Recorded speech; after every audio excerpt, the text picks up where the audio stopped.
வாழ்க்கையில் நிறைய தடைகள் வரும்ல. அந்த தடைகள் வருதுன்னா அது வேண்டான்னு அர்த்தமா, இல்லை அந்த தடையை தாண்டி முன்னேறி போகணுமா?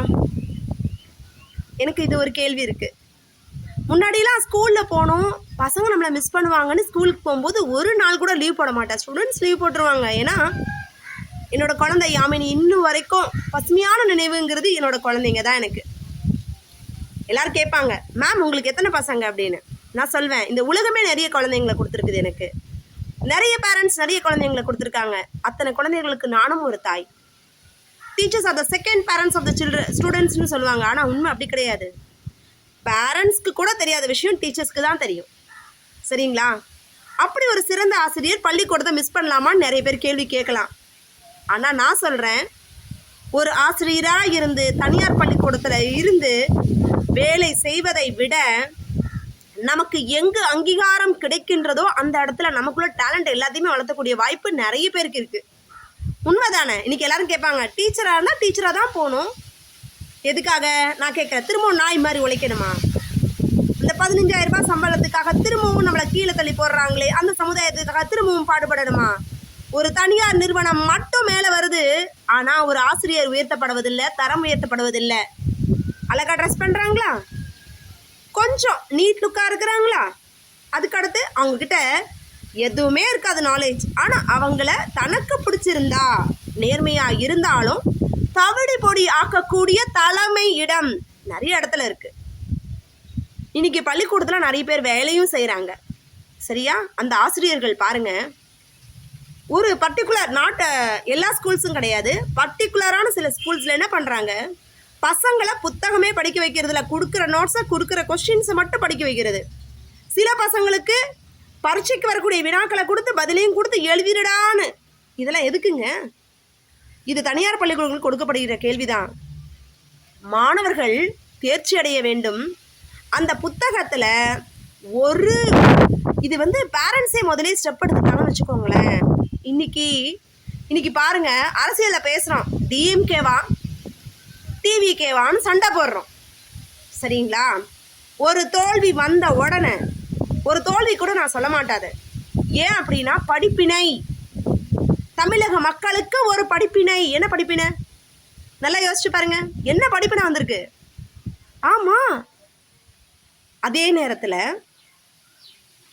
இன்னும் விவரங்கள் தெரியாத சிலருக்கு, குழப்பவாதிகளுக்கு எல்லாத்துக்குமே ஒரு புரட்சியும் ஒரு தோல்வியும் ஒரு பாடமும் பல தெளிவுகளையும் பல நல்ல அணுகுமுறைகளையும், எங்கே தவறுது, மக்களா நாடா, இது மாதிரி பல விவாதங்களை கொடுத்து எல்லா தோல்விகளையும் ஒரு அனுபவத்தை கொண்டு வந்து நல்ல விஷயங்களை கொடுக்க ஆரம்பிக்குது. நம்ம போற்றக்கூடிய விஷயம் தானே இது. சரிங்களா? இன்னைக்கு நான் சொல்கிறேன், நீ தோல்வி அடைஞ்சன்னு நான் சொன்னால், நான் வெற்றியை நோக்கி பயணம் செய்து கொண்டே இருக்கிறேன். Failure is a stepping stone to the success. கொஞ்சம் கொஞ்சமாக நான் படிப்படியாக முன்னேறிட்டு தான் இருக்கேன். யார் சொன்னால் நான் தோல்வி அடைஞ்சிட்டேன்னு? தோண்டா போயிட்டேன். நான் சொல்கிறேன், நெருப்பில் போட்டு நீ என்னை தள்ளினாலும் நான் என்ன செஞ்சிட மாட்டேன், எரிஞ்சு போக மாட்டேன். ஏன்னா அந்த அளவுக்கு எனக்கு என்ன இருக்குது, தன்னம்பிக்கை இருக்குது. என்னோட தன்னம்பிக்கை நீ உடைக்க முடியாது. சரியா? இதுதான், ஒன்றை கூட அசைக்க முடியாது. அப்போ உங்களை யாராவது சொன்னாங்கன்னு வச்சுக்கோங்களேன், கட்ஸோடு இருங்க. ஆனால் உங்கள் பக்கம் தப்பு இருக்கக்கூடாது. உண்மை, நேர்மை, நியாயம் எல்லாமே இருக்கணும். சிலர் சொல்லுவாங்க, ச்சே இதெல்லாம் இருந்தால் ஜெயிக்க முடியுமா?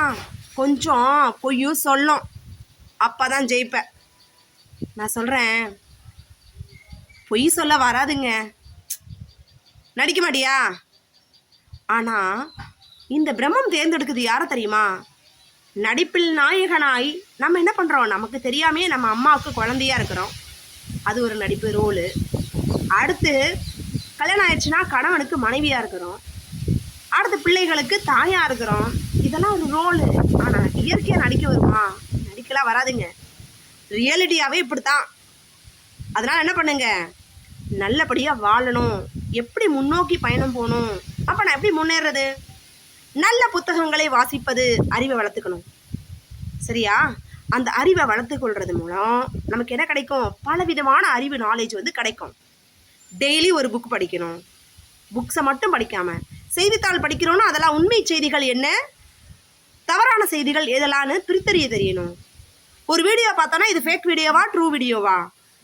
இதெல்லாம் என்ன பண்ணும்? வரும் இளைய தலைமுறையினருக்கு பெற்றோர்களும் ஆசிரியர்களும் கணித்து தரணும். இதை நான் என் கிளாஸ் ரூமில் பண்ணுவேன். என் பசங்களுக்கு சொல்லுவேன், நியூஸ் பேப்பர் படித்தேன்னா உண்மை நியூஸ் என்ன ஃபேக்கான நியூஸ் கண்டுபிடிப்பா. உனக்கு எல்லா விஷயமும் A to Z எல்லா விஷயமும் உன்னை கேட்டால் தெரியணும்.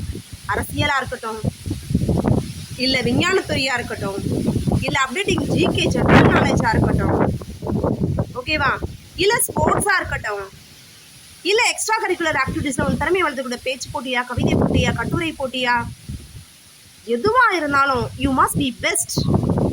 ஓவியம் அதில் கூட நீங்கள் எல்லாத்துலேயும் சிறந்தவர்னு தட்டி கொடுக்கும்போது யாருமே தட்டி கொடுக்க மாட்டாங்க. இந்த காலத்தில் நம்மளை குறை சொல்லிக்கிட்டே இருப்பாங்க. நம்மளை சுற்றி இருக்கிறவங்க எல்லாம் நம்மளை பாயிண்ட் அவுட் பண்ணி தப்பு தப்பு தப்புன்னு சொல்லுவாங்க. ஏன்னா அவங்க சொல்கிறத நம்ம கேட்குற வரைக்கும் நம்மளை விடவே மாட்டாங்க. நீங்கள் என்ன பண்ணுங்க, அப்படி இருக்கிற மனுஷங்களுக்கு ஓகே ஆர்கியூலாம் பண்ணவே பண்ணாதீங்க. திருந்தாத ஜென்மங்கள் இருந்தென்ன லாபம்? அது மாதிரி திருந்தாத ஜென்மங்கள் முன்னாடி போயிட்டு நம்ம குறையே சொல்லிட்டு இருக்கிறத விட்டுட்டு, சரிங்களா, நம்ம என்ன பண்ணோம், அந்த இடத்த விட்டு மூவ் ஆன் போயிட்டே இருக்கணும். நம்மளான காரியங்களை மட்டும் நாம் செய்யணுமே தவிர்த்து சில காரியங்களை நாம் செய்யக்கூடாது. இன்னைக்கு நிறைய பேர் கேட்குற விஷயம் இதுதான். என்னப்பா இது, இன்னைக்கு ஒரே அப்செட்டுப்பா. ஏன் அப்செட் ஆச்சு உனக்கு? என்ன விஷயம்? அப்செட்டு தான் ஆகிட்டேன். எதனால் அப்செட் ஆனீங்க எனக்கே தெரியல. சரி, கடன் வாங்குறதுக்கு யோசிக்காத மனுஷன் உழைக்கிறதுக்கு தயங்குறான். இதுதான் தீர்வாக இருக்கும். இன்னைக்கு இவன்ட்ட கேட்டேன், நாளைக்கு அவன்கிட்ட கேட்டேன், 4 நாளாக தள்ளிகிட்டே போவோம்ப்பா, வட்டி குட்டி போடும்பா. ஆனால் என்ன பண்ணுவேன்? சிந்திங்க, செயல்படுங்க. சொன்ன கருத்து பிடிச்சிருந்தா like, share and comment and subscribe.